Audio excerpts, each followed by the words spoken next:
Today, we're going to talk about 5 things you need to keep in mind as you build your Bubble app.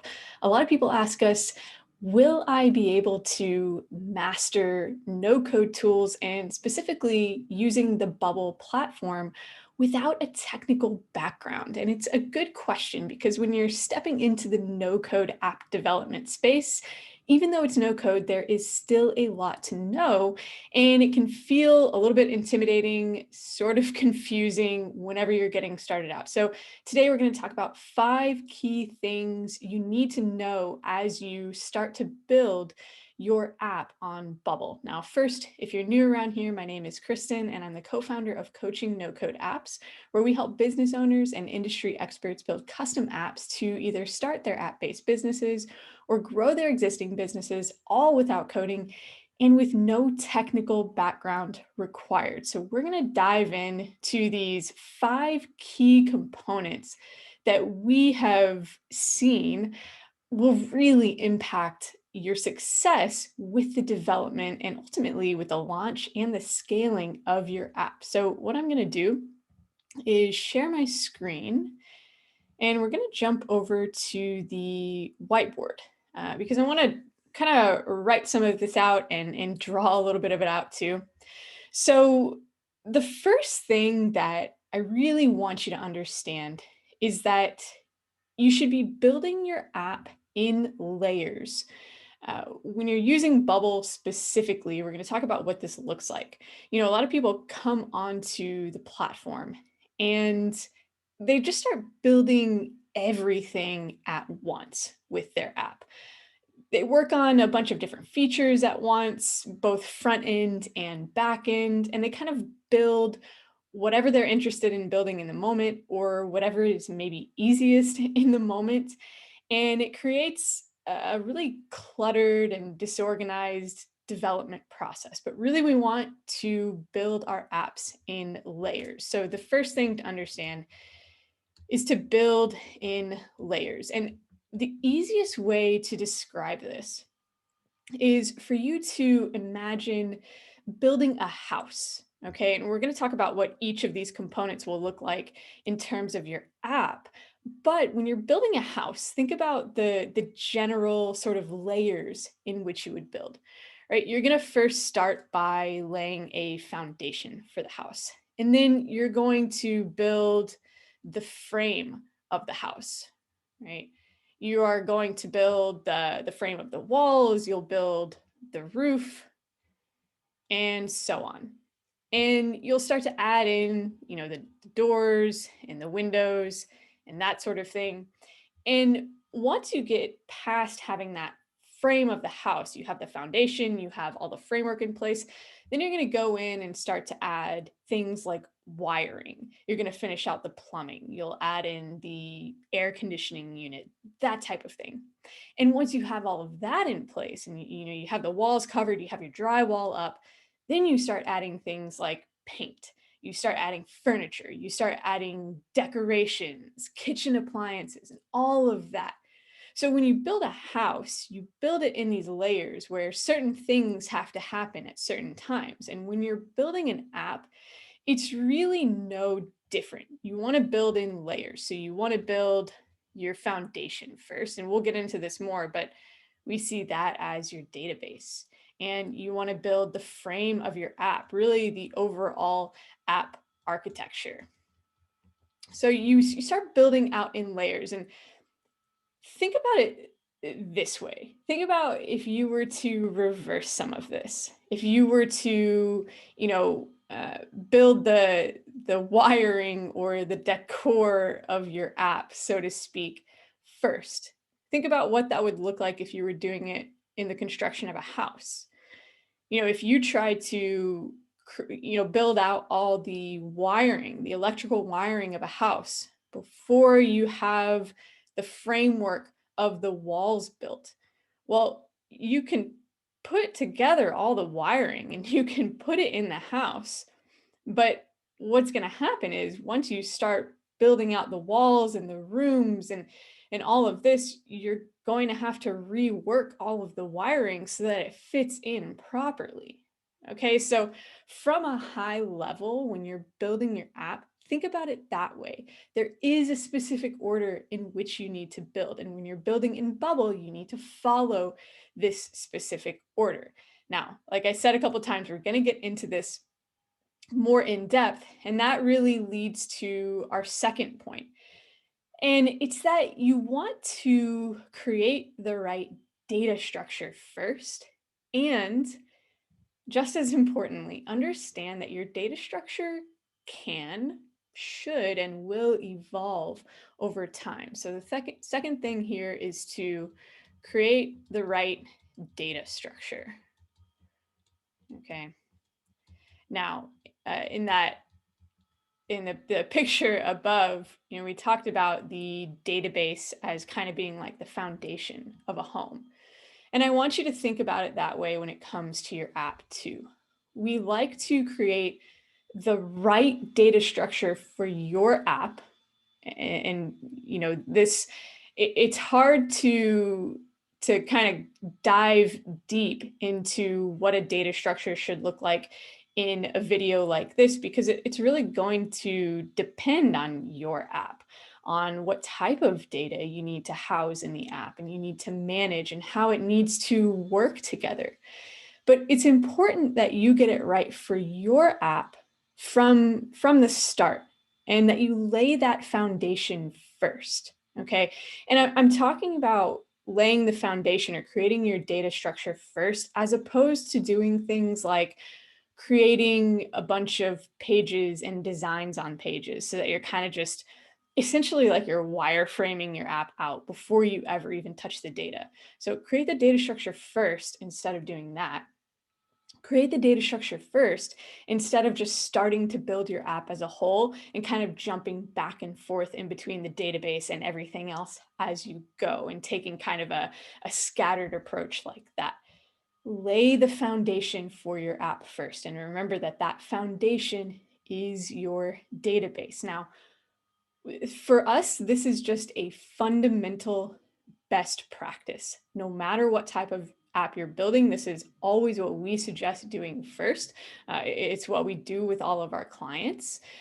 But like I said before, we also make sure that and you should understand that that data structure can evolve over time. So when I say that you should create the right data structure first, what I mean is you should create the right data structure for the app you're building now.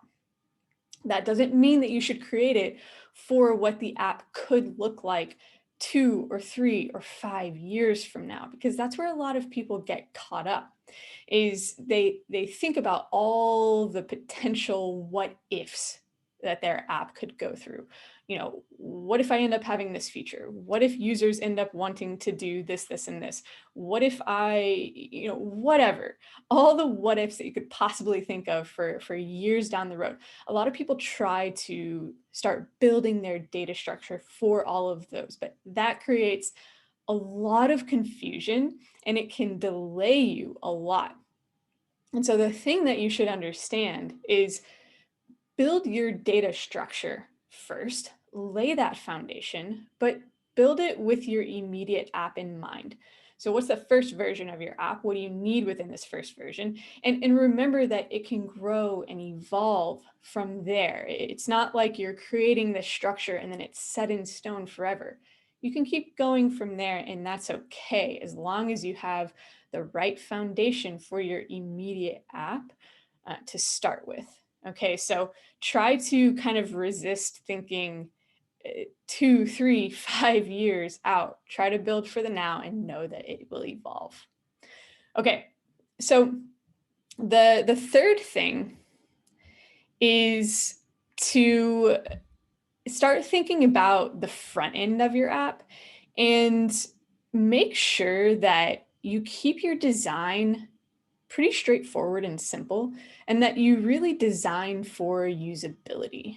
Okay, so we want to design for usability. And I'm going to talk about how this specifically relates to Bubble, because it catches a lot of people off guard. So the thing to understand with Bubble is that you have full control over design in your hands. That means the front end design, the aesthetics, it means the user experience, the navigation, it means the responsiveness. So making sure that your app works on different screen sizes, all of that is under your control. Now, some people, when they're deciding whether or not they want to use Bubble, they are a little bit turned off sometimes because they see other Bubble apps, and those apps might not look like they are professionally designed.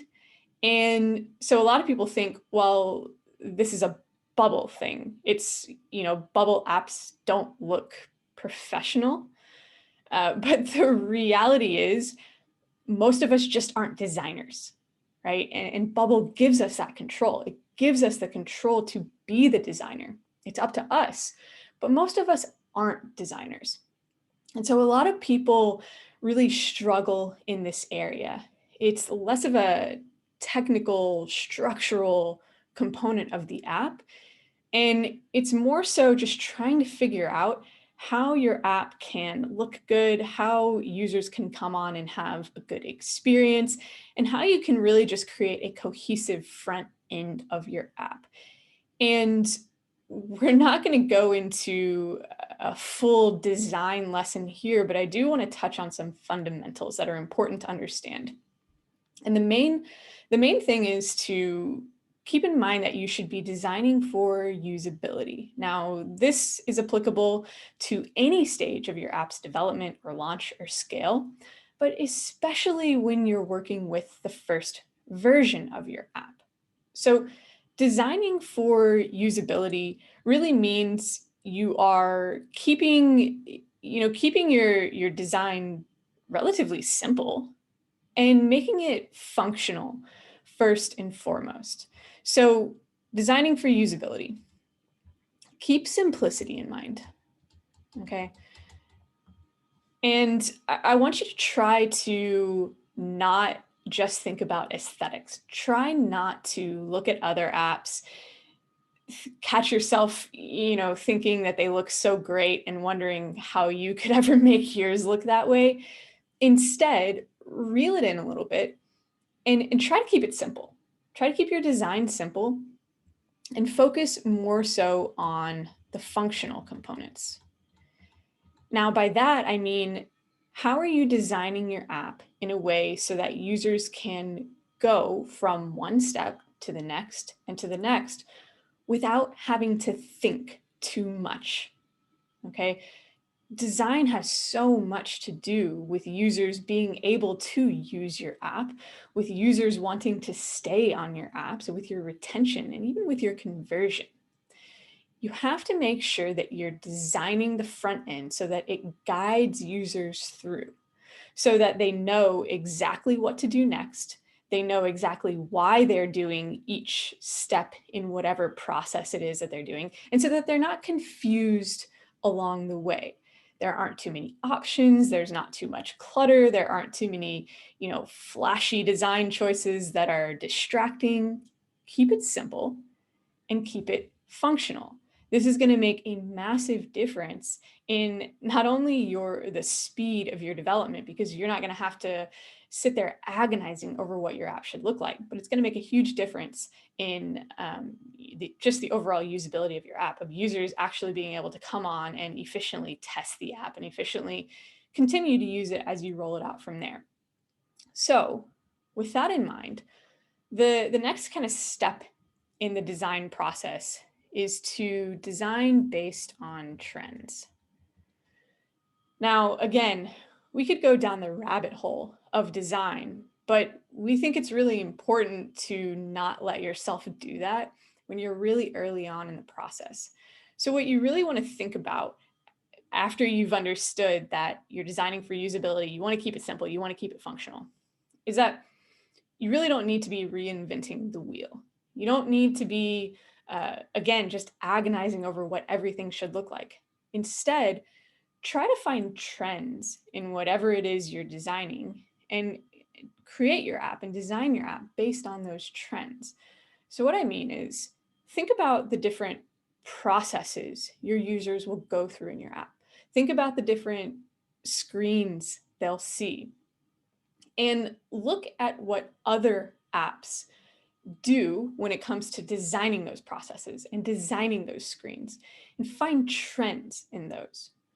Because when you can find trends, and you will find trends, and I'll tell you how to find them in just a minute, but when you can find these trends and when you can design your app to follow those trends as well, then that means your app is by default already going to be relatively intuitive for users. And remember, when it comes to design, we really want to design for usability. We want to make sure that users don't have to think too much, that they're not confused.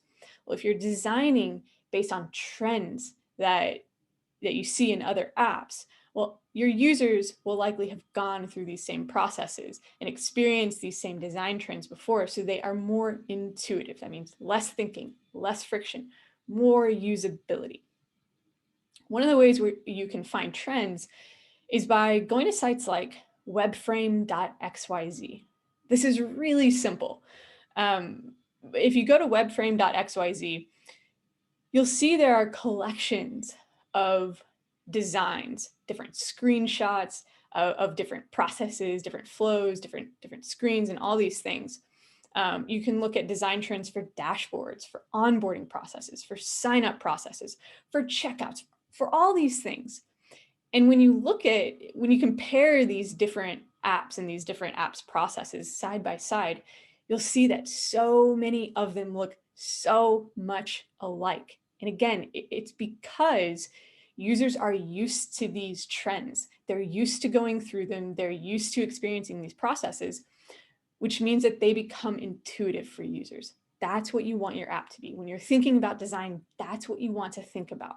Okay, so usability, simplicity, think about it from a functional standpoint, but try not to reinvent the wheel, right? Try to find some trends, try to identify these and incorporate those into your app to make it more intuitive, okay?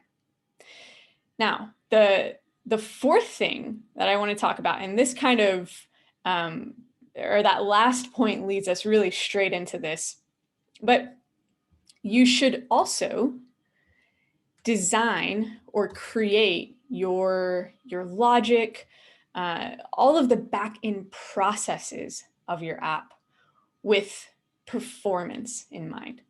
So just like you should design with usability in mind, for the back end, you want to design with performance in mind. So create with performance in mind. And this is another one in Bubble specifically that catches a lot of people off guard. And again, it's just like with design. It's because when you're working in Bubble, you really have free reign over everything. You have control over everything that you create. And so while that applies to the front end, it applies to the back end as well. So when you're creating all the logic of your app, all the different actions, you have to design, or you have to create those with efficiency in mind, with performance in mind. And this is something that a lot of people overlook.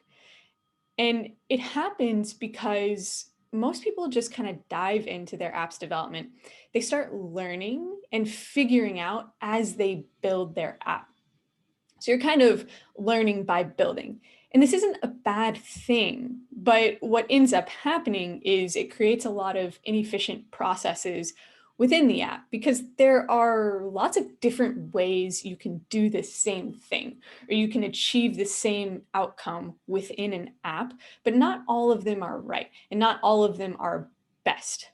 But when you are creating an app that you plan to scale, whether that's within an existing business or whether you're planning to scale it as a new business, you have to be building it with those next steps in mind already, because the way you build that first version or that core of your app is really going to affect all of the next steps you take from there.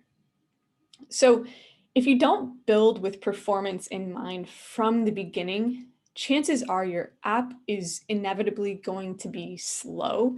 It's going to be laggy. It's just not going to perform well. And just like we were talking about with design, where sometimes, you see an app and maybe it doesn't look like it's professionally designed, and it's easy to think maybe that's a bubble app thing, when in reality, most of us just aren't as designers. It's the same thing with this. You might see a slow bubble app and think, oh, bubble is slow. But in reality, most people just don't know how to create an app with performance in mind. It's a really common thing that we see because it's a really technical thing, and there's a lot to know when it comes to that. And so again, just like design, we could go down the rabbit hole on this, and we won't do that here. But you want to make sure, again, this goes back to one of our first points, that you're structuring your data correctly, that your data is working together correctly. You want to create your workflows properly. You want to make sure that things are happening in a logical and efficient order so that you don't hit lots of hiccups along the way with your app. You want to create your searches properly. This happens across lots of different places within your app, and you want to make sure that these are all created really efficiently. Even how you structure things on the front end, how you're working with your groups and your repeating groups, and how you're displaying data, all of this should happen in a certain way. All of it should happen with performance in mind, right? All of this affects performance. So make sure that when you are moving forward with your app, you have this in mind. Now, again, we could go down the rabbit hole on this, and we have a lot of resources to help you really structure your app correctly. You can head to coachingnocodeapps.com/resources, and you can check those out. But the important thing that I really want to kind of drive home here is that you need to make sure you're thinking about this from the start. Okay. If you want to build an app and just learn as you go, that's fine. But if it doesn't perform well, understand that there's a certain way you need to be building it for performance. Okay. And if you understand that, moving forward is going to be a lot easier for you, and it's going to come with a lot less surprises. Okay. So the last thing that I want to talk about is creating privacy rules. Okay, so privacy rules in Bubble, they essentially let you make sure that certain users can only see and access certain information within your app. Every app is going to need privacy rules of some sort, and so it's important to understand upfront that, number one, you need to be using them, and number two, when to start thinking about putting these in place. Now, we have another video that goes into overall Bubble app security, and we talk about some of the different layers of security, so we won't go in depth on that here. But it's important to understand that there are a number of things under your control when it comes to security and privacy. And this is kind of becoming a trend here, but like we talked about with, the logic or the back end of your app and the design, all of this is under your control. So it's important that you know that you need to do this, and when to do it. So when you are when you're creating an app, even if you only have one user type, you're always going to want to make sure that users are only seeing the information that they should. So they're not seeing information that you as an admin might be able to see. And if you have multiple user types, they're not seeing information that should only be visible to the other user type, right? If we have a job board and we have companies and applicants, well, the applicants shouldn't be able to see what each of, or what the companies are seeing, and likewise, each different company shouldn't be able to see what all the other companies have access to. And all of this, you have to make sure that you really segment out these different rules within your app. Now, some people start to think about these privacy rules right at the get-go. So right when they start building their app, they start to put these in place. And essentially, when you're working in Bubble, this isn't too complicated of a process of putting these in place. You go into the back end of your app and you're able to use a series of checkboxes to say what you want certain users to be able to see and access and what you don't want other users to be able to see and access. That's just a very high level explanation of that. Now, some people use privacy rules to help them not have to fully build out different searches within their app and things like that. So by saying only certain users should be able to access certain information, then it lets you kind of jump over some steps when you're creating different processes within your app. And so some people like to start by putting privacy rules in place. So it just kind of cuts out on some of the work they need to do with their technical development. Now, we recommend waiting on this, waiting until the core functionality of your app is in place, and then focusing on these privacy rules once you get that functionality in place. Because if you start with them at the beginning, it's really easy for you to fall into bad habits when you are building out those things like your searches. It allows you to fall into these bad habits, not create the proper structure, which can really just lead to kind of a series of underlying problems as you go. And once you get to a certain point and you're experiencing these problems, or rather symptoms of the problems, it can be hard to pinpoint exactly what the root problem is. And we always try to avoid that. We always want to avoid this situation where you get to a certain point in your development, something is not working, and you can't figure it out, because that necessitates a rebuild, and we don't want you to have to rebuild. So when you're thinking about things like privacy rules, wait until later on in the process, when you have created all these good habits, when you have created an efficient structure, when you have done everything right, and then you'll have kind of the full picture of this version of your app in front of you. And then you can go in and tweak these privacy rules and say, okay, now I'm going to kind of layer on this extra layer of privacy now that I have everything working underneath it. Okay, so that's what we would suggest there. Now, there are so many other things that we could talk about, and I know we've only covered a handful here, but these are some of the biggest concepts and tactics that I want you to understand as you build your Bubble app, because they're going to help you build more efficiently. They're going to help you build a lot more easily. These things are going to help you avoid problems down the road. And that's something that we preach a lot, is, making sure that you have an easier process later on. But they're also going to help you master using Bubble specifically, and being able to really leverage it for you to be able to benefit in your own processes, right? For you to be able to benefit in your own business, in your own launch, and all of these things. We want you to be able to use the tool correctly, and even transfer these concepts and these ideas to other tools too. If you can leverage these tools in a way that suits you and your needs, that's when you can really start building traction with your app. When you can really start building traction with your launch, with your business, when you can start scaling, and all of these things. So it's really important to keep these in mind. So I hope you found that helpful. Now, if you want to take this many steps further, we have a free workshop you can join in on. So if you're just starting out with your app, or if you've started building it, but you want to make sure you're moving forward in the right direction, you can head to coachingnocodeapps.com/workshop, and you can sign up for this training. We take you through some of our processes step by step. And these focus on strategy, these focus on some of the technical components, but they're going to make sure that you're forming the right foundation for your app so that you can set yourself up for growth and continued success as you go. And again, that's what we want for you. So you can head to coachingnocodeapps.com/workshop workshop to sign up for that. It's completely free, so you can get going there. But again, I hope this was helpful for you. Thanks so much for watching, and we'll see you in the next one.